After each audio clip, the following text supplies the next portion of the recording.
Você pode continuar ajudando o SEAC. Agradecemos a sua colaboração. O amor e a caridade não podem parar. Faça seu depósito através do Banco do Brasil, agência 0037X, conta corrente 70356, dígito 7. Com a sua ajuda, já conseguimos manter ações importantes, mas elas precisam continuar. A pandemia não permite a volta total de nossas atividades e, por isso, continuamos precisando de sua ajuda. O SEAC mantém mais de 1.000 crianças e adolescentes e o emprego de mais de 160 funcionários. Migrantes e moradores de rua continuam necessitando do albergue noturno. Ajude-nos a continuar transformando vidas. Fale com o SEAC 981 11 4750. Precisando de recibo, identifique sua doação. CNPJ 45029 956/0001-54. Vamos lá. 3, 2. Bom dia para você que acompanha as nossas transmissões pelas redes sociais do Centro Espírita Amor e Caridade. Estamos chegando para mais um programa Reencontro. E hoje, mais uma vez, temos a presença de Jorge Salomão, nessa quarta-feira, dia 30 de setembro de 2020. Bom dia, Jorge. Seja bem-vindo. Bom dia, Theo. Bom dia, nossos amigos e amigas. Muita paz a todos. E para iniciar aí o nosso programa, a gente já vai para a nossa oração inicial e a gente pede a vocês que nos acompanhem nessa oração para que possamos entrar aí no clima do nosso programa de hoje. Gostaria de pedir a todos que elevássemos o nosso pensamento para que pudéssemos vibrar, como sempre pedimos nos inícios de palestras, nos inícios de programas onde vamos falar de assuntos da espiritualidade e que possamos vibrar uns pelos outros, não somente as pessoas envolvidas no nosso programa, aqueles que estarão conversando no bate-papo dos nossos vídeos, mas também as pessoas que nesse momento precisam muito de um pensamento positivo. Você pode até não conhecer pessoas, mas peça à espiritualidade que visite as pessoas que mais necessitam, porque através dessa ferramenta que temos, esse contato, que possamos buscar um pouco, lá no fundo do nosso coração, um pouco de sentimento para com as pessoas que necessitam. Porque muitas pessoas reclamam da vida, mas sempre que ela olhar para trás, ela vai entender que pode ter sempre uma alma, um espírito em uma situação um pouco mais complicada do que ela. Não que talvez ela esteja num mar de rosas, mas ela está em um lugar que, por pior que seja para ela, muitas pessoas dariam tudo para estar vivendo aquela vida, sentindo, tendo aqueles sentimentos. Então possamos vibrar uns pelos outros, pedir aos bons espíritos que intuam o Jorge em suas palavras, em suas respostas, e que elas possam vir de encontro aos seus anseios. A gente sempre frisa aqui que os espíritos não nos dizem o que queremos ouvir, mas o que precisamos. Às vezes, isso é duro, mas necessário para que possamos ter uma evolução e assim que regressarmos ao mundo espiritual, tenhamos uma carga menor de débitos para que em uma próxima encarnação nós tenhamos uma vida, se não às 1000 maravilhas, que nunca será, mas um pouco melhor do que a anterior e possamos a cada passo ir galgando um degrau rumo à nossa evolução. Que Jesus abençoe o nosso programa, que possamos conversar e ajudar pessoas. E a partir de agora, o programa Reencontro está no ar. E que assim seja. Bom, estamos aqui... Falar para vocês que a livraria e a editora SEAC está preparando o lançamento de mais um livro do Sidney Fernandes. Então vocês fiquem ligados em nossas redes sociais, principalmente sobre a editora e sobre a nossa livraria. Renato Leandro, a Dona Lúcia, Reginaldo, Jonatas, todo o pessoal está aí focado nesse lançamento que acontece nesse mês que começa a partir de... É depois de amanhã, né, Jorge? Depois de amanhã? Não, amanhã. Amanhã é dia 1º. Bom, Jorge, eu tenho aqui uma pergunta para você, que conversando com as pessoas a gente sempre vem as dúvidas, né?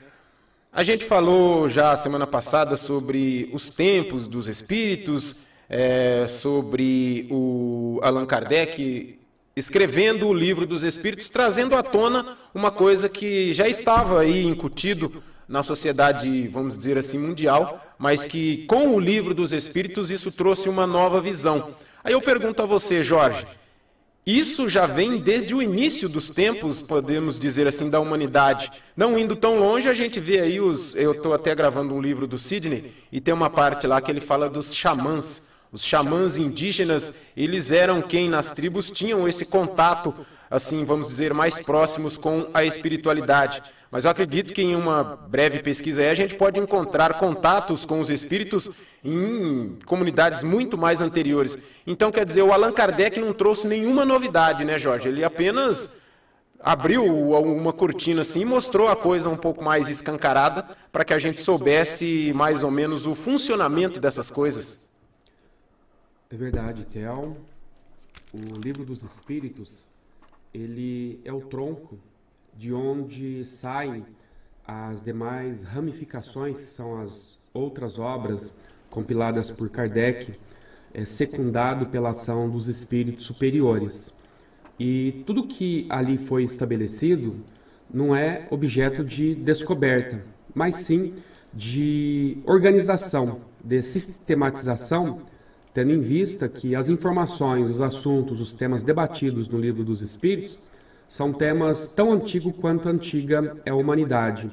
Kardec, com todo o seu esforço, com toda a sua capacidade, auxiliado pelos irmãos maiores, acabou por estabelecer ali uma série de questões para que a humanidade pudesse compreender que a vida, ela não tem início no berço e nem se encerra no túmulo, mas que todos nós somos criados para a imortalidade, já que a característica marcante de nós, os espíritos, é a imortalidade, ou seja, não morrermos jamais. O que morre, obviamente, é o corpo. Todavia, a nossa essência, a nossa alma, o nosso espírito permanece sempre. Então, Theo, esse livro, o Livro dos Espíritos, ele condensa uma série de informações que diz respeito à história da humanidade, diz respeito às leis divinas, às leis morais e uma série de outros assuntos que são super interessantes que nós estudemos, exercitemos acima de tudo, para podermos melhor compreender a dinâmica da vida. E nós podemos dizer que existem 3 revelações.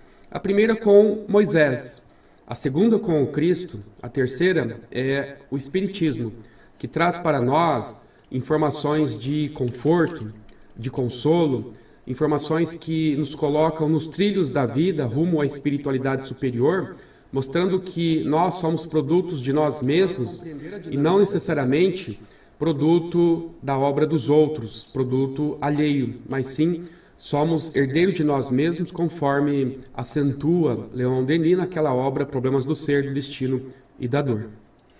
Jorge, e essa chegada, né, o fato de o Kardec trazer à tona o Livro dos Espíritos e essa, vamos dizer, novidade, apesar de que, como eu disse anteriormente, era uma coisa que já estava no nosso dia a dia, na nossa vida.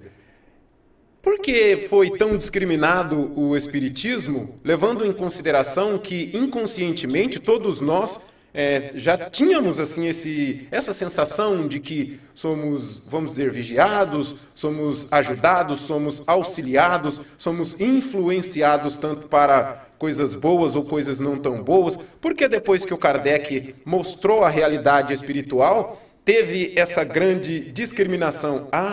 É coisa do diabo. Hoje em dia tive relatos, eu dizendo às pessoas que eu sou espírita agora, né, eu que já fui católico, algumas pessoas que não têm tanto conhecimento do que acontece no centro espírita, a falar assim, mas você vai lá só fala, é coisa do diabo, isso é não sei o quê.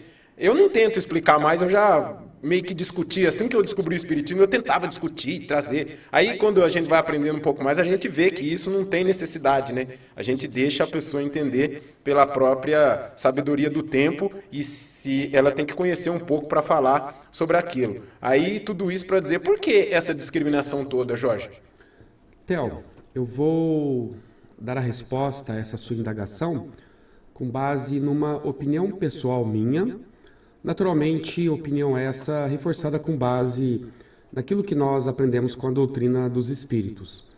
Nós, então, podemos dizer que esse tipo de perseguição, esse tipo de incompreensão que acabou acompanhando o espiritismo, que acabou acompanhando aqueles que são os seus professadores, os seus seguidores, em que Kardec, inclusive, foi severamente, duramente criticado pela religião estabelecida na época, em função de dois pormenores, Theo: ignorância e inveja. Ignorância por quê? Porque diz Emmanuel que seria arrematada loucura nós emitirmos um juízo de valor em relação a uma determinada crença ou doutrina sem que antes nós conhecêssemos a fundo os seus princípios. E de fato é verdade. É loucura de nossa parte ficarmos emitindo juízos de valor em relação a essa ou aquela crença, a essa ou aquela doutrina, sem que antes, ao menos, nós tenhamos conhecido de perto os seus princípios. Então, essa é a atitude do ignorante. É aquele que pura e simplesmente critica, sem, no entanto, conhecer. Porque se você perguntar para alguém, que nem você disse que enfrentou, assim como eu, e acredito como a maioria de nós espíritas enfrentamos preconceitos, até mesmo perseguições, não aquelas perseguições da época do Cristo, da época de Kardec, mas perseguições no sentido de uma espécie de bullying.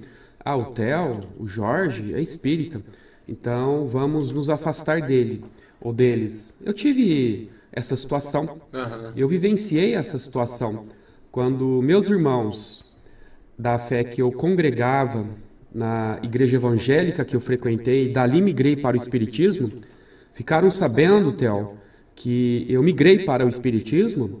Eu ouvi cobras e lagartos desses meus irmãos. Eu era muito jovem e, graças a Deus, eu estava assim como que blindado pela minha juventude, não dei crédito a essas formas de bullying, digamos assim.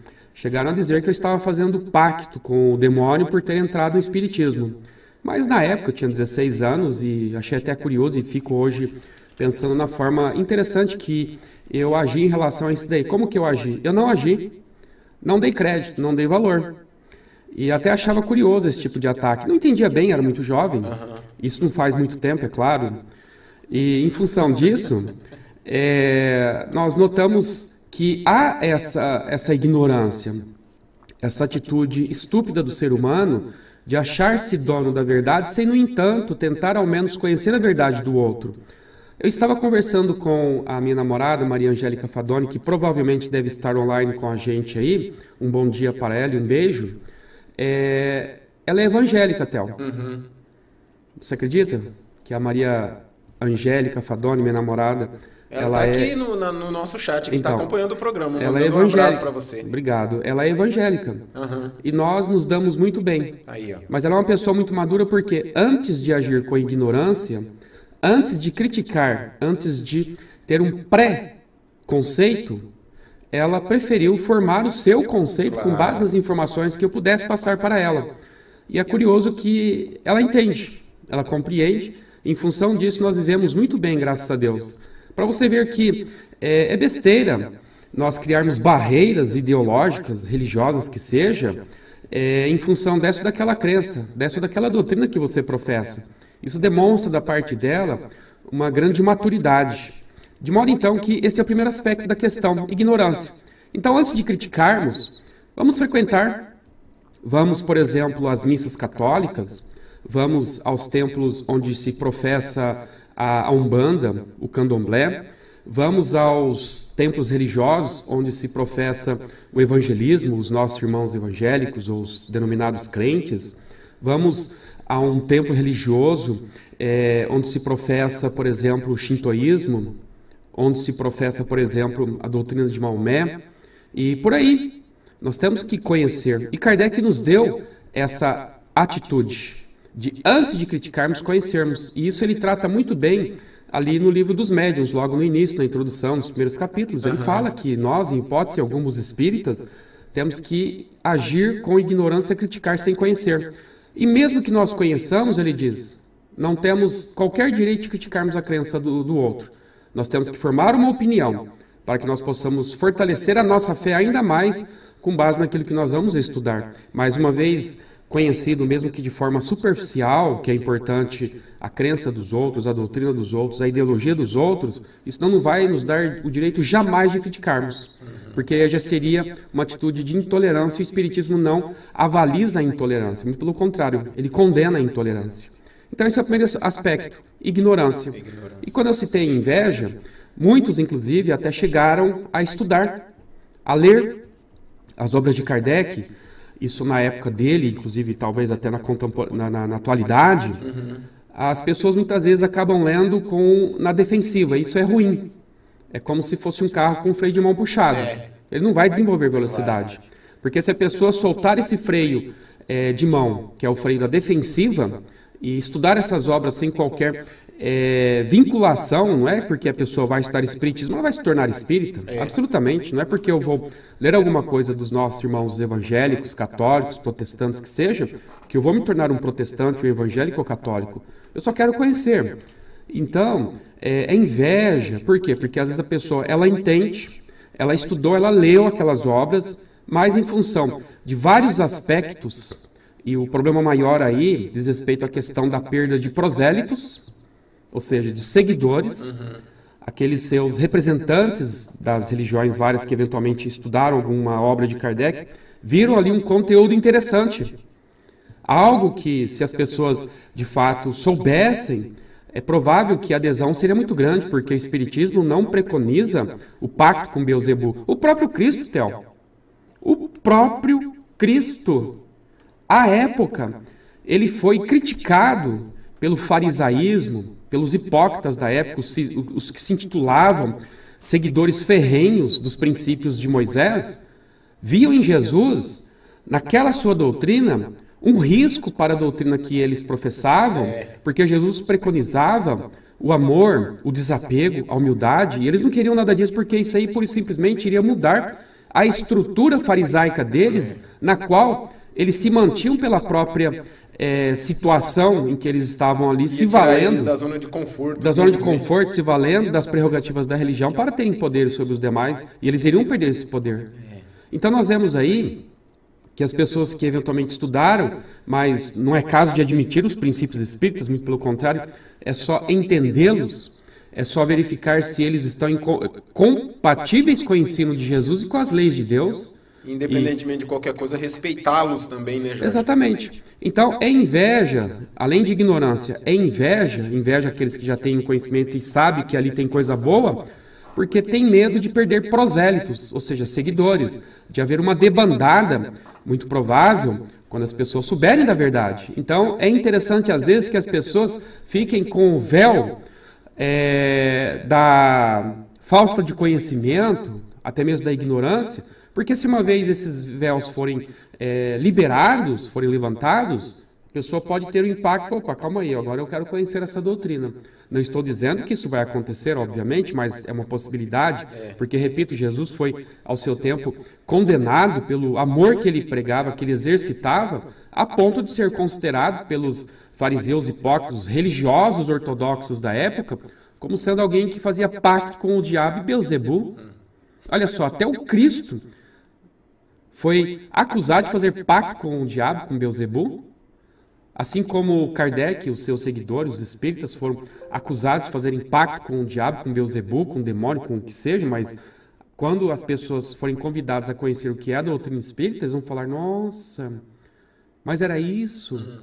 Eu pensava que vocês cultuavam um demônio, que aí no centro de vocês tinha a imagem do cão, tinha a imagem do capeta, do demônio, e vocês então cultuavam essas imagens, veneravam esses seres, essas entidades do mal. Pelo contrário, aí Jesus, em resposta a essas acusações dele supostamente fazer pacto com o diabo ou com Beelzebul, ele disse o seguinte, como pode uma árvore boa dar maus frutos?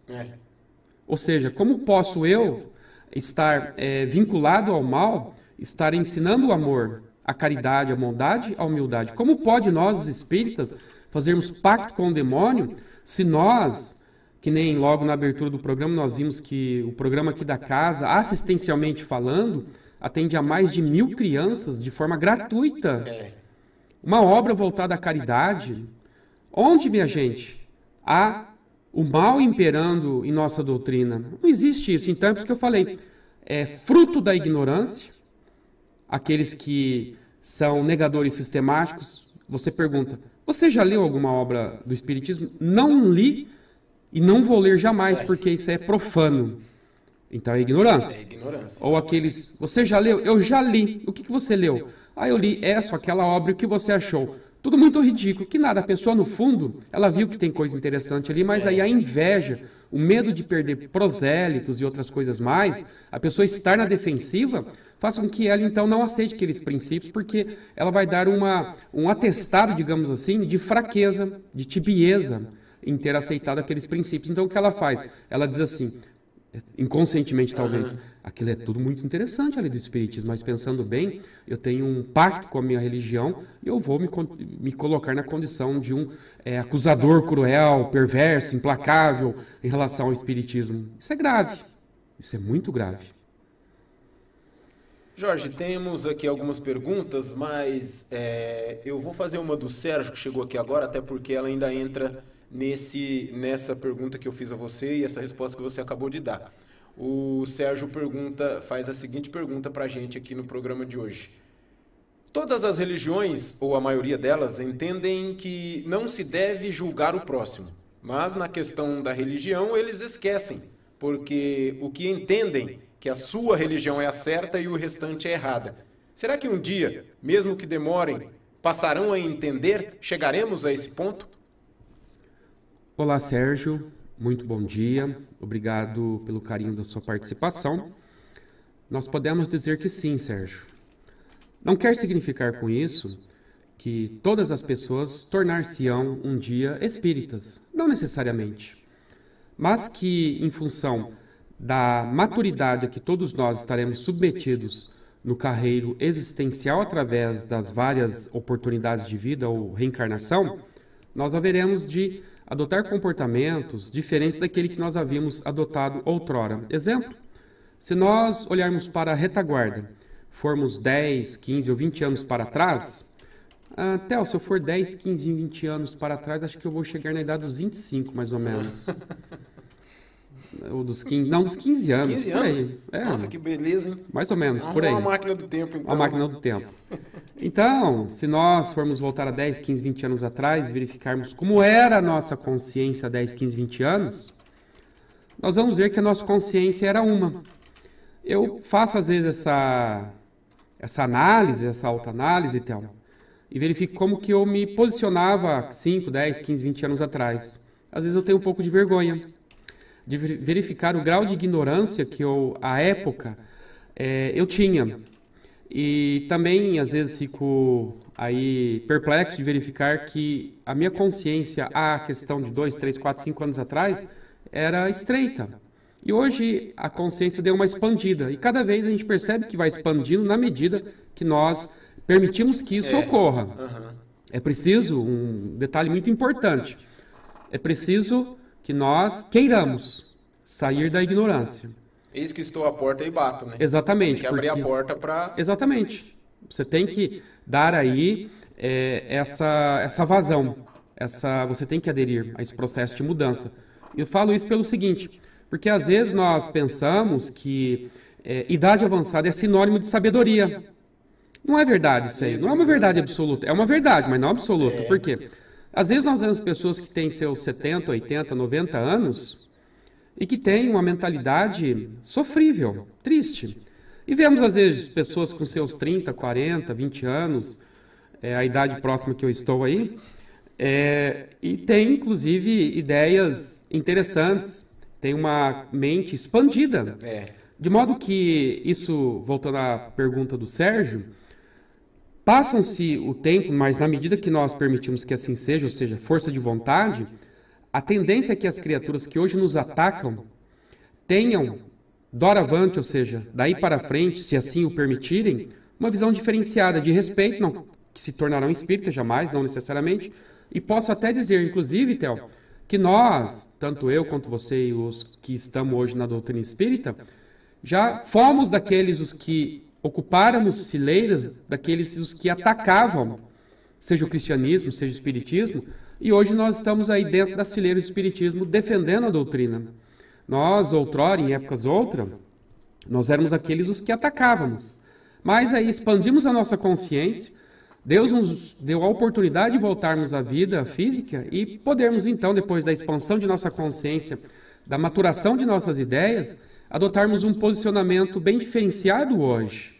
Então, essas pessoas que hoje atacam o Espiritismo, amanhã serão aquelas que poderão tornar-se espíritas, sim, ou amanhã não serão aquelas que se tornarão espíritas, mas serão aquelas pessoas que, ao invés de criar atritos, elas irão dar as mãos, não somente aos espíritos, mas a todos os outros segmentos religiosos, para formarem uma única força, a força do amor, e fazer com que, de fato, essa humanidade evolua, cresça, porque é só através do amor que nós conseguiremos, de fato, atingir os objetivos que Deus tem fixado para cada um de nós que estamos aqui na Terra. O que eu entendi também quando eu me tornei espírita, que um dos benefícios que a gente tem é o fato de, assim que determinada situação acontece, a gente não tem como primeira ação o julgamento, né, Jorge? Bom, pelo menos eu sinto isso, e depois que eu comecei a ler e estudar um pouco mais, a gente vê, tá lá, tudo bem, você vê uma notícia na televisão que alguém fez isso. Antigamente, a primeira coisa é falar, nossa, esse cara tem que isso, tem que aquilo, não.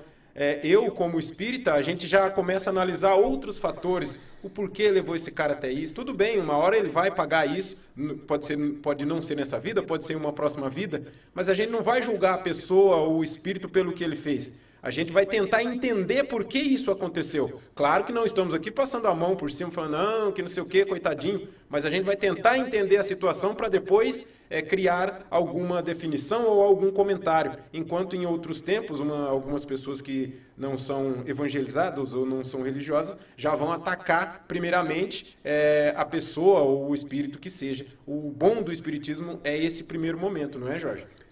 É verdade, Theo, porque o próprio Cristo havia nos ensinado a adotarmos uma posição de neutralidade.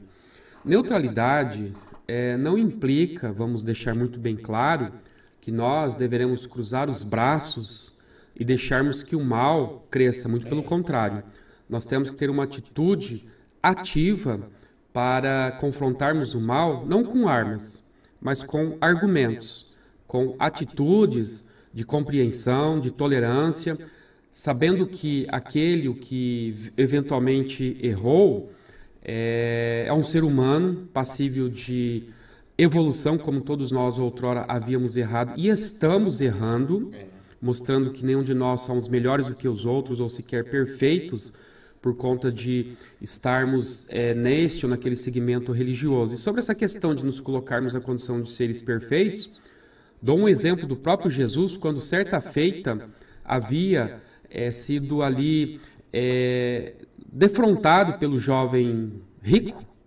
quando ele chegou até o Cristo e disse, bom mestre, o que eu faço para alcançar a vida eterna?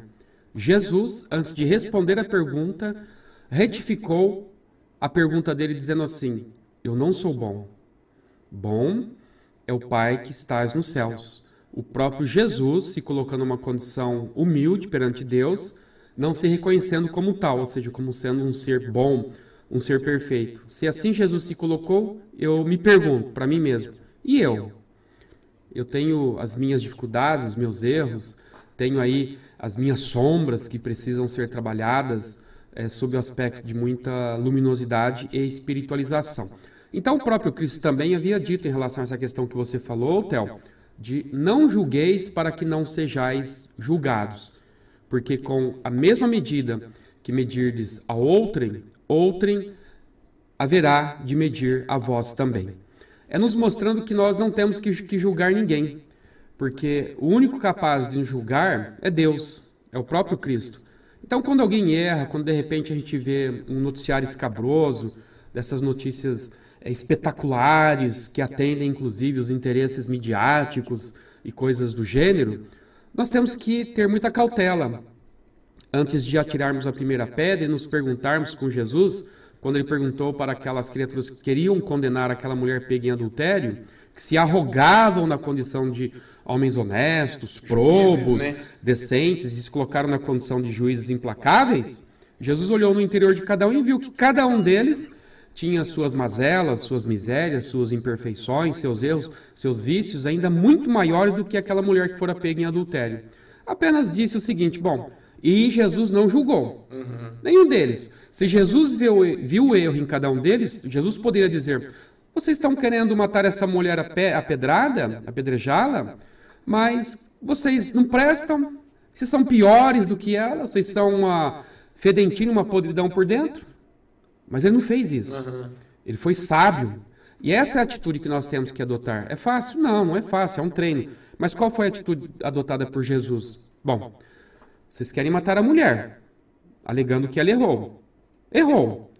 Mas será que nós também não erramos? Então, cada um que consulte a sua própria consciência e, se estiverem sem pecado, ou seja, se forem perfeitos, atire a primeira pedra nela.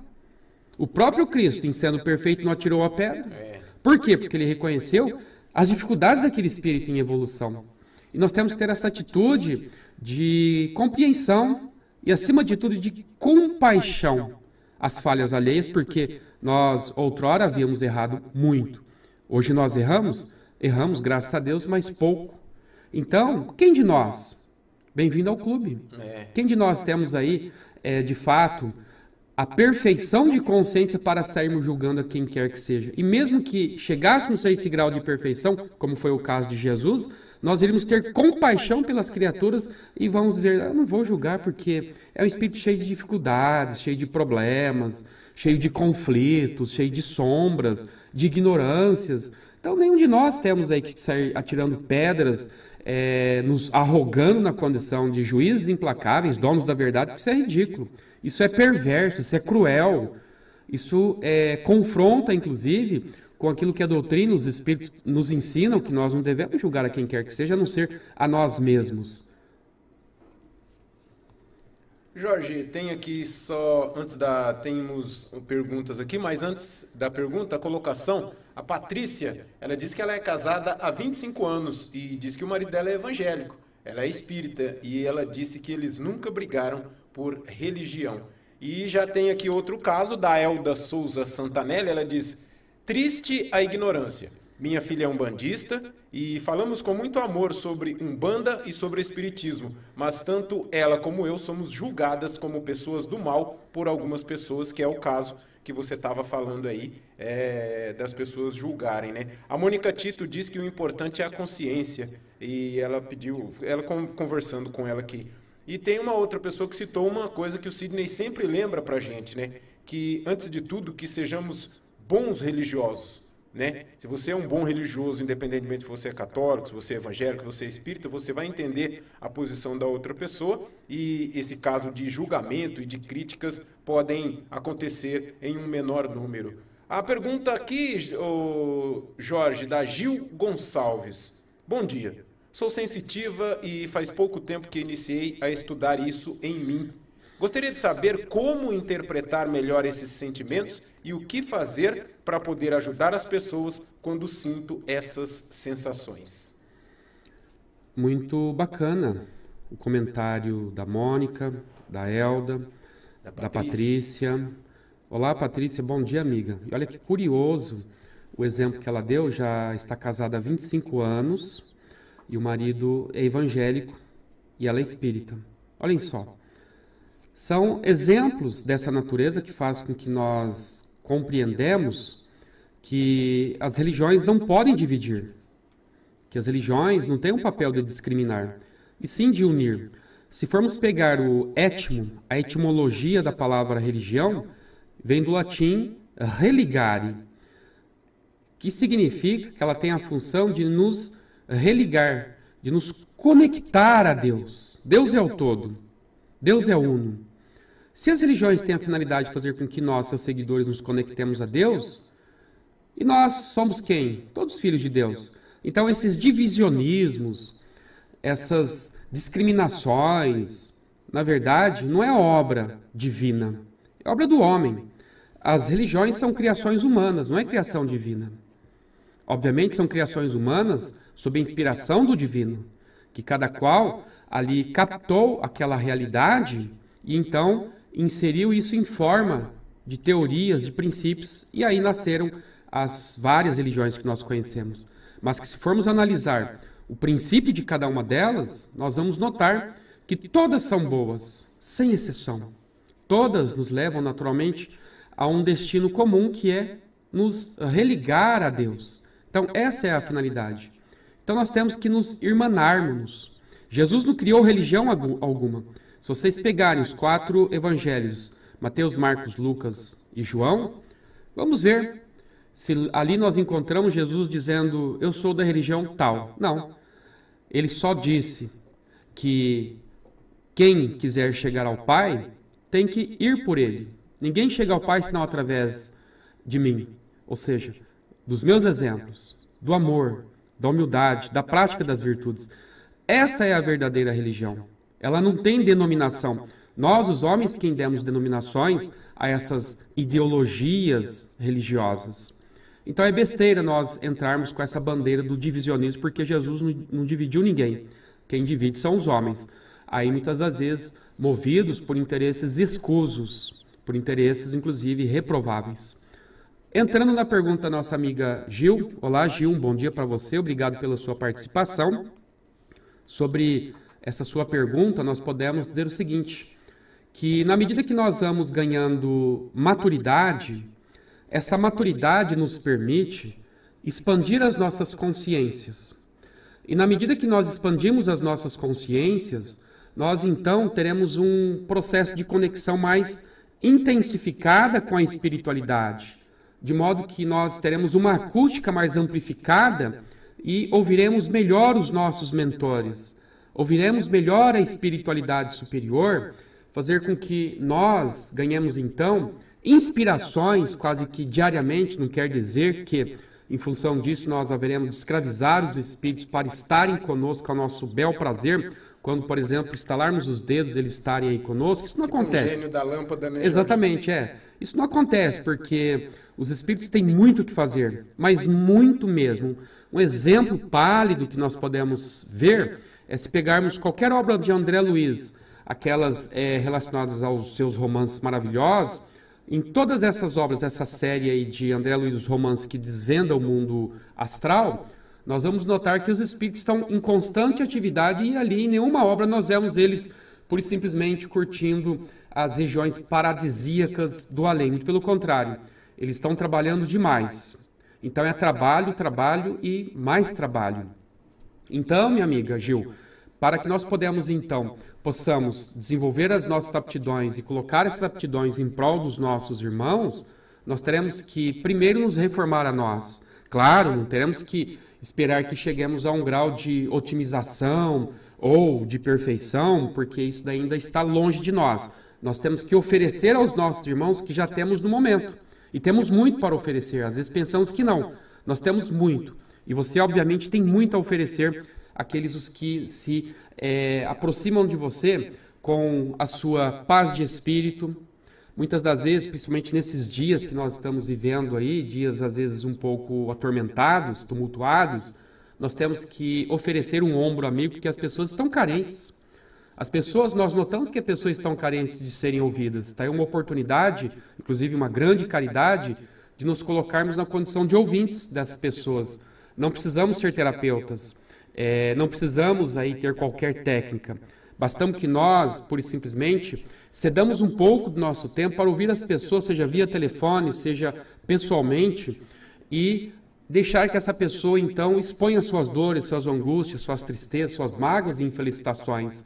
E isso vai ser um trabalho maravilhoso, porque, repito, as criaturas estão carentes. Isso, inclusive, ocorre essa carência dentro do próprio lar, Theo, em que, às vezes, os cônjuges não se conversam, não dialogam.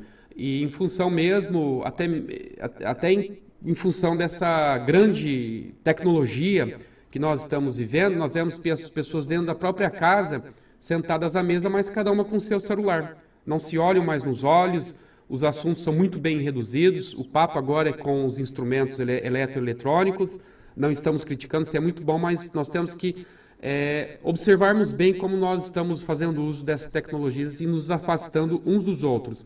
Então, Gil, desenvolva sua capacitação amorosa, expanda sua consciência, como todos nós, obviamente, estou falando para mim, não é para você, e que, como disse Jesus, quando o trabalhador está pronto, o trabalho aparece. Pode ter certeza que o trabalho já deve estar aí aparecendo para você, e siga esse rumo, siga esse caminho e dê o seu amor, dê o seu exemplo para as criaturas que você já estará, obviamente, expandindo a sua consciência, aumentando a sua capacidade sensitiva ou até mesmo, quem sabe, mediúnica. Jorge, tem aqui a colocação, a pergunta da Márcia Regina. Ela pergunta assim: bom dia, Theo, bom dia, Jorge, bom dia, Márcia, obrigado pela sua participação.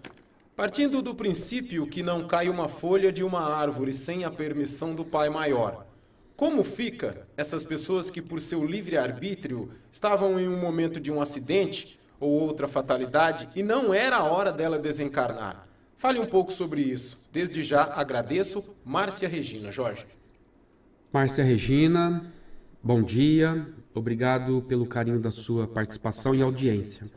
Excelente pergunta, parabéns a você.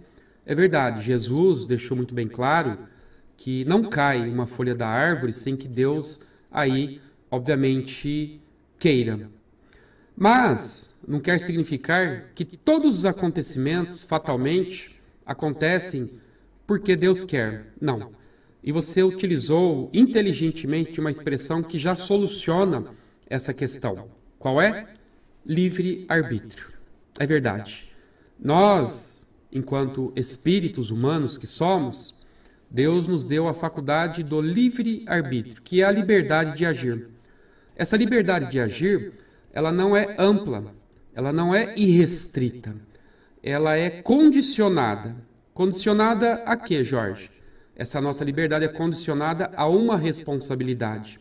Jesus deixou muito bem claro quando disse para Pedro o seguinte: Pedro, guarda a tua espada, porque quem com o ferro fere, com o ferro será ferido. Ou seja, você tem um livre-arbítrio de fazer uso da espada. A liberdade é sua, mas não somente a liberdade, mas a responsabilidade que vai acompanhar o uso dessa sua liberdade é algo indissociável. De modo que, quando, por exemplo, nós, sem prestarmos as devidas atenções, nós caímos no campo da imprudência, da falta de cautela, isso vem a gerar um prejuízo a nós ou a terceiros, ceifando as nossas vidas fora de época ou a vida de terceiros, não quer significar que isso está na ordem dos acontecimentos, mas somos nós quem aceleramos os acontecimentos pela nossa invigilância. Isso acontece muito, muito mesmo. Inclusive, minha amiga, cito a obra de André Luiz, que trata desse assunto de uma forma muito densa, muito bem esclarecida na obra Ação e Reação, e também ali no Evangelho segundo o Espiritismo, quando os Espíritos tratam das causas atuais e das causas anteriores das nossas aflições. Quando eles falam causas atuais das nossas aflições, eles querem dizer o seguinte: que às vezes muitas dores que nós estamos enfrentando no presente momento não é fruto de obras em existências passadas, mas nesta mesma existência. Mostrando, portanto, que aquilo que nós falamos quando Jesus disse que a liberdade que nós temos está condicionada a uma responsabilidade, e é verdade. De modo que, quando nós fracassamos, quando nós erramos, quando nós aceleramos um processo de acontecimento, isso não está fatalmente prefixado para que ocorra, mas somos nós quem assim o criamos. Por exemplo, se eu pego o meu veículo, vou até as rodovias e imprimo uma velocidade bem acima do limite estabelecido, de 110 ou de 120, vou ali para 180, 200, 250, o risco de eu vir a sofrer um acidente ou causar um acidente a terceiros é imenso, é enorme. E se em função desse excesso de velocidade, portanto, dessa imprudência, eu vier a acabar com a minha vida ou com a vida de terceiros, isso não está, obviamente, permitido por Deus. Nós aceleramos um processo e nós responderemos por isso, sem dúvida alguma. Então, não existe fatalidade, ou seja, tudo o que aconteceu, por exemplo, o fato de nós estarmos caminhando e de repente tropeçarmos, cairmos, quebrarmos um braço, quebrarmos o nariz ou quebrarmos um dente, não podemos dizer, isso estava aí para acontecer. Como certa feita nós havíamos ouvido um dia que ali na Índia, eles levam tão a sério essa questão aí da lei de causa e efeito ou da reencarnação, que se eles veem alguém que está ali se afogando num lago, é capaz dessas pessoas irem lá no lago e afogar a pessoa achando que aquilo é o acontecimento pelo qual ela tem que enfrentar, é o destino dela. E não é isso, a pessoa tem que ir ali salvar aquela criatura. Tudo aquilo que está ao nosso alcance e nós podemos fazer a diferença com as nossas atitudes, não é fatalidade, não é destino, porque nós podemos agir. Agora, aquilo que nós não temos condições, mesmo com as nossas ações, modificarmos aquilo, aí nós podemos dizer que entra no cômputo dos acontecimentos kármicos ou destino, digamos assim. Embora o destino é aí bem discutível, mas dentro dessa ótica nós podemos dizer que tudo aquilo que está ao nosso alcance e pode e deve ser modificado, nós temos que modificar. Não vamos cruzar os braços e pensarmos, isso é destino, isso é kármico, vou cruzar os braços. Não, aí nós estamos nos omitindo e por essa omissão nós responderemos. Porque Kardec disse, aliás, os espíritos responderam para Kardec, quando Kardec perguntou o que é o mal. Os espíritos responderam o seguinte, a ausência do bem. Então, todo bem que nós deixarmos de fazer, em que nós poderíamos fazer esse bem, nós estaremos praticando o mal. Olhem só o conceito, como ele é amplo, como ele é profundo.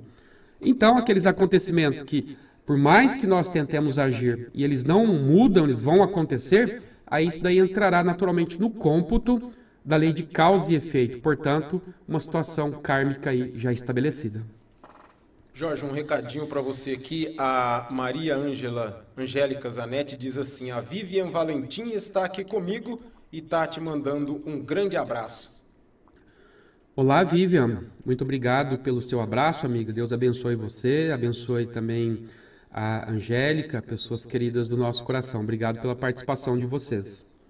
Jorge, uma outra pergunta, voltando um pouco no nosso programa sobre a espiritualidade. Você acredita, até ela ficou mais clara agora quando você citou aí o fato da pessoa, está se afogando, então ela tem que afogar mesmo.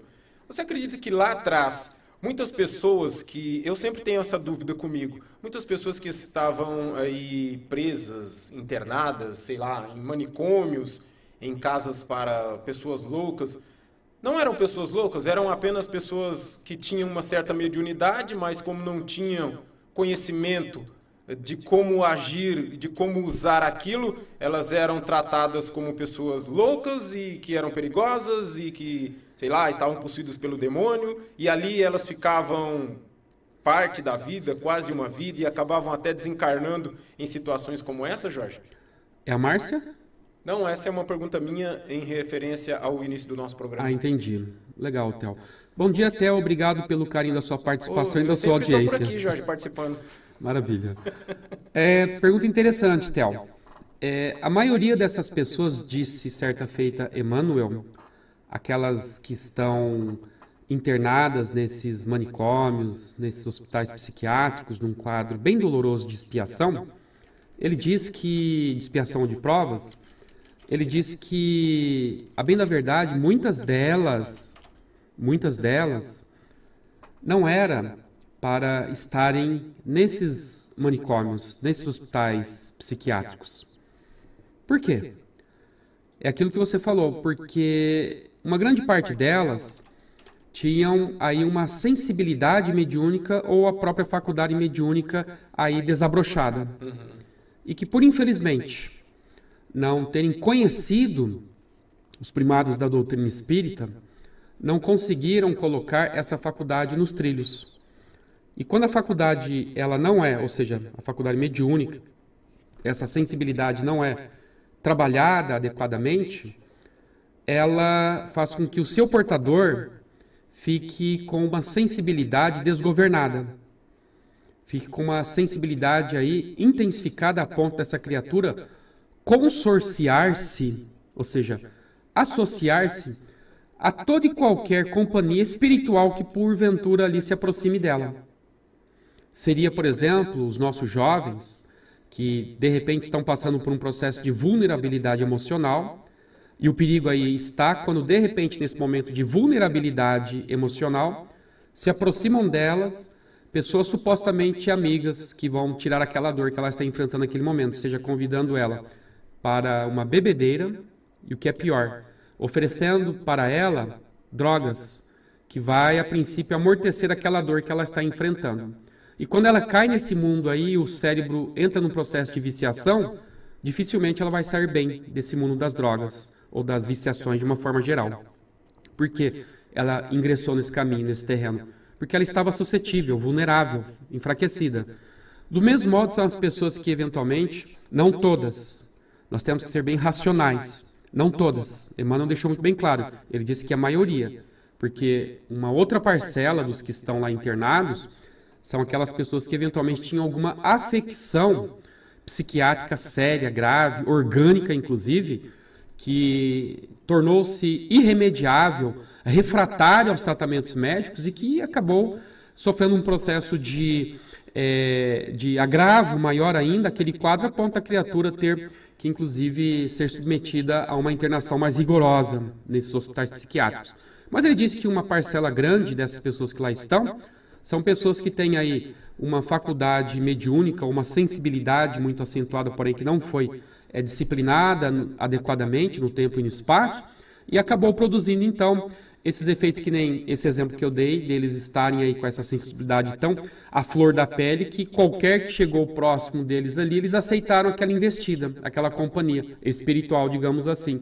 E aí foram dando crédito a essas invasões psicológicas, mentais, fomentadas por esses espíritos perturbadores, e que aí aos poucos se deixaram dominar, caindo num processo de fascinação, quando a mente já está obliterada a um certo grau, mas não totalmente. Isso acaba, se não tratado adequadamente, acaba caindo no último grau de obsessão, que é a subjugação, conforme Kardec estudou ali no capítulo 23 do Livro dos Médiuns, que é a ação total que os espíritos perturbadores exercem sobre as criaturas que estão ali à mercê da sua influência, da sua subjugação, do seu jugo. Então, Theo, respondendo à sua pergunta, sim, uma grande parte dessas pessoas foram aquelas que, infelizmente, não, quando desenvolveram aí, quando surgiu o desabrochar da faculdade mediúnica, não tiveram orientação adequada, não se submeteram aos tratamentos espirituais adequadamente, até mesmo os tratamentos médicos, que são importantes em paralelo. E aí isso foi ganhando cada vez mais corpo, a situação foi se agravando a ponto da criatura estar aí com a sua mente quase que totalmente, se não totalmente, obliterada pela ação desses espíritos perturbadores. Ô Jorge, você disse aí que em um momento de fragilidade, principalmente nos jovens, mas isso pode acontecer também em qualquer idade, né, da adolescência em diante, é que os espíritos aí oferecem esse tipo de ajuda. Essa ajuda pode ser também aquele tipo ponto final, que não é um ponto final. Nesse momento também pode surgir os espíritos que venham e tenta colocar para a pessoa que o suicídio seria a melhor saída, que não sei o quê. Então, nesse momento tem que ter muito cuidado, não só com esse desvio para droga, para alguma outra coisa, e principalmente para esse ponto de vir essas ideias de suicídio. É verdade, Theo. Isso nós vamos ver em várias obras que tratam do assunto, mas uma que me veio à mente aqui agora, que vale a pena ser estudada e ressaltada, é da Ivone do Amaral Pereira, intitulada Dramas da Obsessão, em que vários membros de uma única família, Theo, estavam sendo ali monitorados por espíritos perversos, mas que se colocaram na condição de vítimas e viram nos encarnados que ali estavam nessa presente existência, segundo a narrativa dessa obra, Dramas da Obsessão, e se viram vítimas daquela família que ali estava, que em épocas passadas, em outras vidas, se viram na condição de perseguidos, de prejudicados, e as pessoas reencarnaram. Então esses espíritos acabaram encontrando essa família aqui reencarnada, e então passaram a investir contra elas através de um processo de obsessão, em que 2 ou 3 membros aí dessa obra haviam se suicidado sob o comando, sob a ação desses espíritos perturbadores. De modo que nós temos que tomar muito cuidado, que vários processos de suicídio são fomentados, sim, por espíritos perturbadores, mas também existem aqueles processos de suicídios que muitas vezes não tem um componente espiritual ali, é mais de natureza psiquiátrica, por alguma descompensação nos neurotransmissores, A exemplo, serotonina, noradrenalina, a dopamina, por exemplo, e muitos outros neurotransmissores que estão ali bagunçados, tá? Principalmente a noradrenalina. Tudo errado, né? Então, eles estão bem bagunçados, é a química cerebral que está bagunçada, é um processo orgânico que requer um tratamento imediato por parte dos nossos médicos, dos psiquiatras. Então, nós temos que verificar e tomar muito cuidado que há muitos suicídios que são fomentados por uma descompensação desses neurotransmissores, portanto, um processo orgânico que leva essas criaturas a suicídios. E que não necessariamente em todo suicídio há ali sempre um componente espiritual, mas na sua maioria existe influenciações sim, como esse exemplo que nós demos dessa obra Dramas da Obsessão de Ivone do Amaral Pereira, em que nós vemos ali uma família inteira quase que partindo para o caminho do suicídio em função dessa subjugação provocada por esses perseguidores espirituais perversos, mas que não podemos admitir que todo e qualquer suicídio sempre tem um processo obsessivo ali, não necessariamente. Muitos suicídios, inclusive, são aí em função, repito, dessas descompensações na química cerebral, portanto, um processo orgânico aí, que deve ser prontamente tratado com um auxílio medicamentoso, psiquiátrico, inclusive. Tá certo. Antes da nossa última pergunta no nosso programa de hoje, quarta-feira, dia 30 de setembro, já está indo pro Beleléu. Beleléu é termo do tempo do Jorge, tá? O Jorge é novinho, esse Beleléu, beleza pura, isso daí é coisa do tempo do Jorge. É por isso que eu gosto do Theo, pela sinceridade que ele age em relação a nós, é verdade, ele disse que é mais do tempo dele. Beleléu, vocês ouvintes sabem que é Beleléu, isso aí foi bem longe, isso é de 50 anos atrás mais ou menos. Nossa senhora, bem longe mesmo. Muito longe. Passando aqui primeiramente um recado do Sérgio Totti, ele diz que a partir de amanhã, dia 1º de outubro, começa o mês Dois Amigos com Sidney e Richard Simonetti. Pinga Fogo diariamente e Despertar também diariamente nas páginas do Sidney Fernandes no Facebook, no YouTube e também no site. Nesse mês aí nós vamos matar um pouco da saudade do Richard Simonetti. Também teremos Pinga Fogo com 20 minutos diários. Então é o mês Dois Amigos, Sidney Fernandes e Richard Simonetti em programas revividos aí pelas redes sociais do Sidney Fernandes. Jorge, a nossa última pergunta de hoje vem da Elda Souza Santanelli. Ela diz assim: tenho um neto que criei com muito amor e valores. Hoje, com 20 anos, ele é rebelde. Parou de estudar, às vezes faz uso do álcool, já tentou suicídio, quando sobre o efeito do álcool. Ele não aceita a rejeição do pai. Ele e a mãe, minha filha, se odeiam. Já tentei de tudo para ajudá-lo, sem êxito. A minha pergunta é: eu o amo mais do que tudo, porém, quando olho para ele, tenho a impressão de que ele não terá muito tempo aqui na Terra. Por que isso? Desde já, gratidão pela resposta, Elda Souza Santanelli. Oi, Elda. Obrigado pelo carinho da sua participação e audiência. Nós sentimos muito por esse drama familiar e até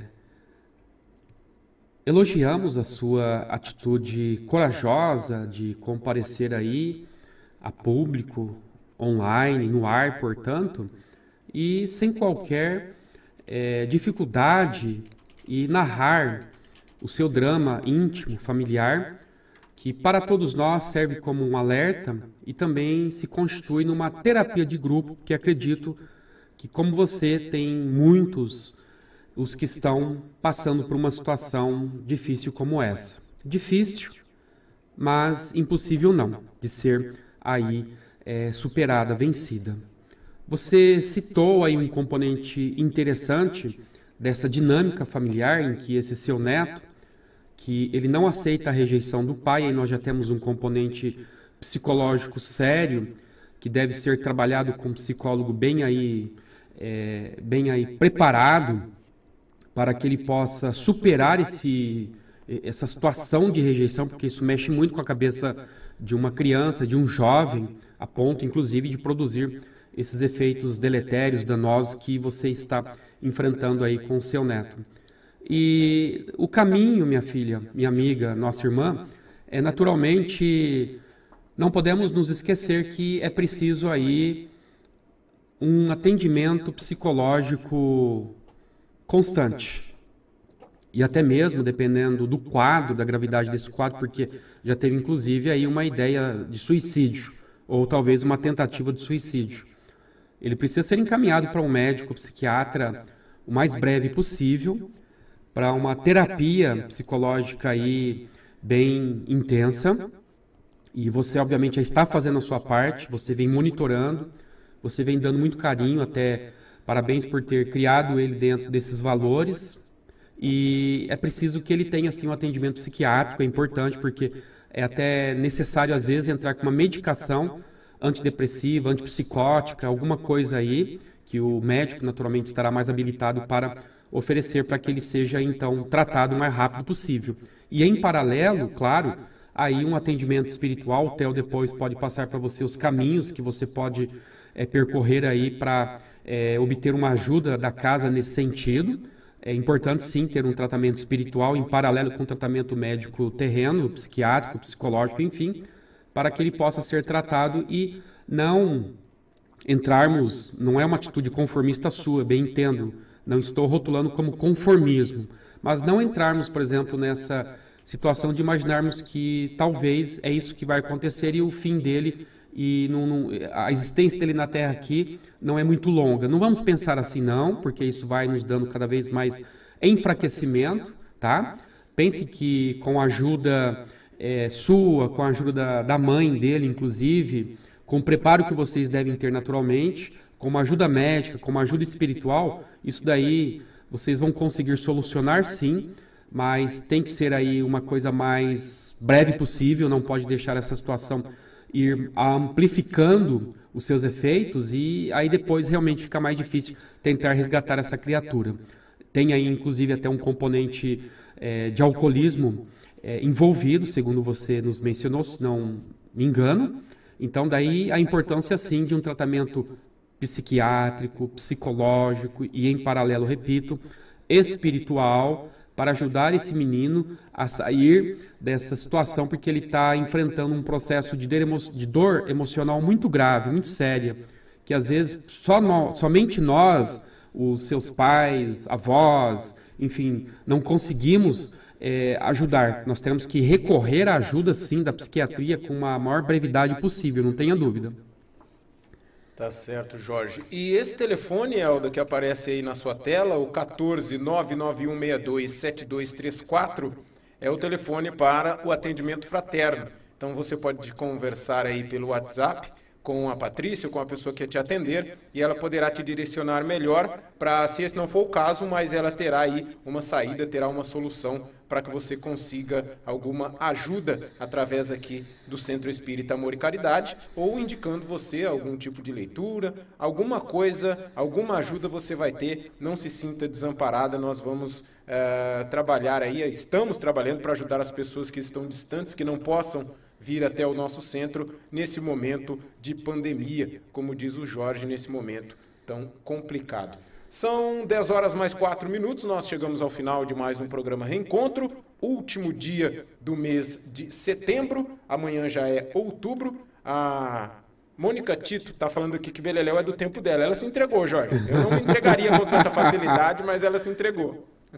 Parabéns, Mônica. Interessante, é mais do tempo seu, do tempo do Theo. Eu desconheço essa expressão. Fiquei conhecendo agora por você, Mônica, né? Pelo Theo. E é interessante mesmo. Não é do meu tempo, juro por Deus. Não posso jurar em falso.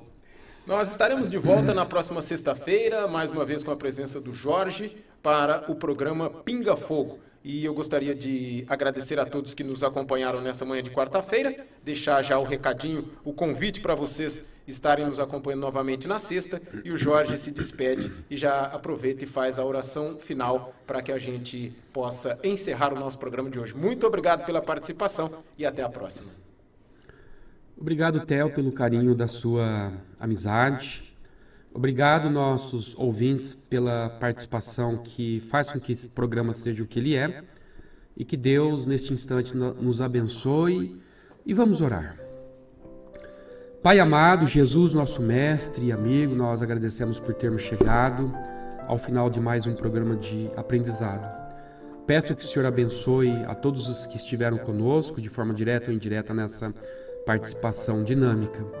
Peço especificamente em benefício do neto da nossa irmã Elda, que enfrenta esse processo complicado, mas com certeza com teu amor, a tua misericórdia e compaixão, haverá de em breve tempo ser auxiliado e quiçá possa também ser curado dessa dor emocional que o aflige tanto. Abençoa-nos a todos, obrigado pelo carinho do seu amor, da sua bondade e compaixão, que o Senhor nos abençoe hoje e sempre, e que assim seja, Senhor. Você pode continuar ajudando o SEAC. Agradecemos a sua colaboração. O amor e a caridade não podem parar. Faça seu depósito através do Banco do Brasil, agência 0037X, conta corrente 70356, dígito 7. Com a sua ajuda, já conseguimos manter ações importantes, mas elas precisam continuar. A pandemia não permite a volta total de nossas atividades e, por isso, continuamos precisando de sua ajuda. O SEAC mantém mais de 1.000 crianças e adolescentes e o emprego de mais de 160 funcionários. Migrantes e moradores de rua continuam necessitando do albergue noturno. Ajude-nos a continuar transformando vidas. Fale com o SEAC 981 11 4750. Precisando de recibo, identifique sua doação. CNPJ 45029 956/0001-54.